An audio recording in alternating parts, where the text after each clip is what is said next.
Doc Hendricks came back, did an old school preview for In Your House. I do like, I got to tell you, I really am enjoying the nostalgia run that NXT's doing. And they've kind of adapted the AEW concept where you have the older guys come in and their one job is to put over the younger talent. And we're seeing that happen. Right now, we got the $1 Million Belt segment, which, you know what? We were right on the date with that one, huh? Oh, 100%, dude. Called a date and everything on that. So between Ted DiBiase being there, Doc Hendricks showing up, you obviously got Hunter always roaming around, but you have Regal. You have a lot of these older names, recognizable names that are going to help. And I think this is great. I think having Ted DiBiase on the show, I find it interesting. Is it doing anything for viewership? I don't know, but it keeps me intrigued. This whole thing I'm really coming around to. And LA Knight's vignettes and promos have been stellar. I mean, like the dude... Yeah, he's good. He's very good on the mic. He's always been good on the mic, but I think with that little bit of WWE polish, like when they nudge you in the right direction, it works a million times better. You know? And, like we were talking about before, it worked with Aleister Black. Those little tweaks. It works. Little production value works. LA Knight works. I'm still not 100% sold on the name, but whatever. LA Knight is a ridiculous name. Why couldn't he be Eli Drake? Why couldn't he be Eli? Why couldn't he be Eli Knight? Eli Knight. Eli Knight. So Doc Hendricks was there. What else do we have on this?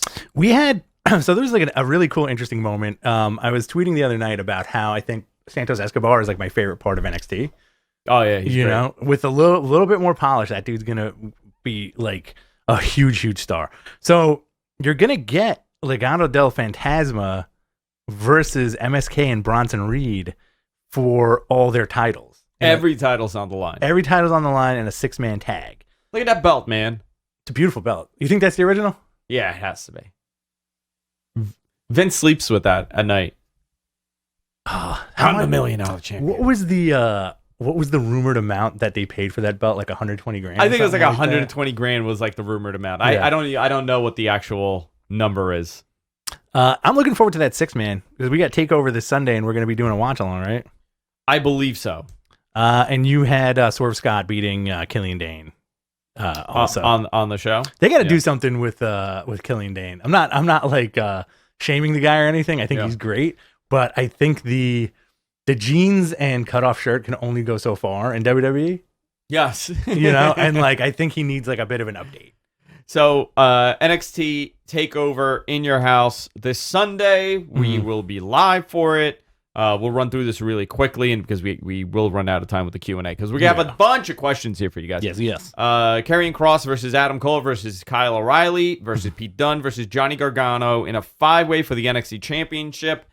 I think Kross retains. What do you think? Yes. I can't see that belt going to anybody else. I do think there might be a surprise, though. Yeah. Raquel. Ooh, I got a interesting NXT story. Oh, yeah? This will not be the final takeover of the summer, possibly. Really? Yes. Just going to leave it there. I don't have anything more to add to that because I have to confirm this with like 18 people, but I'm hearing something. Okay. All right. Karrion Kross. I listen, I could be wrong. I'm just hearing something. Okay. I've heard it from multiple places. Sure thing.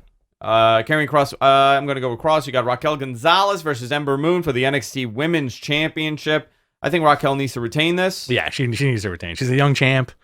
There's that age-old argument of does the champ make the belt or does the belt make the champ? Yeah. Bronson Reed and MSK, Wesley and Nash Carter versus Santos Escobar, Joaquin Wilde, and Raul Mendoza for the NXT North American Championship and the Tag Team Championship. All titles on the line.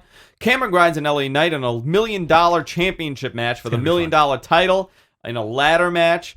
Xia Li and Mercedes Martinez also. So those are the matches. By the way, this is going to be a quick show. Yes. So it starts at 8 o'clock. They moved the 7 o'clock start time. So now it's 8 o'clock. And here's a little tidbit. Expect all WWE pay-per-views to be a little shorter now. They no longer have these...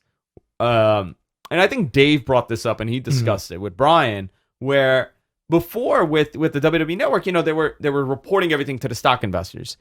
And during these calls, watched hours is a huge deal. Watched hours. Oh, we had, we have 1.2 million subscribers, but the average watch time for this was, 6.5 hours or 4.5 hours or whatever it is, right? They're all about watch hours. Now they don't care. It doesn't matter anymore. They're on Peacock. All the investors care about is that money coming in from Peacock. So, and Peacock really is not putting pressure on watch hours.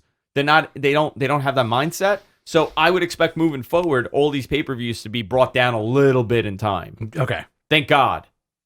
And listen, we're gonna see with NXT this weekend. We're gonna see with SummerSlam because they have a hard out before that Pacquiao fight starts. Yeah.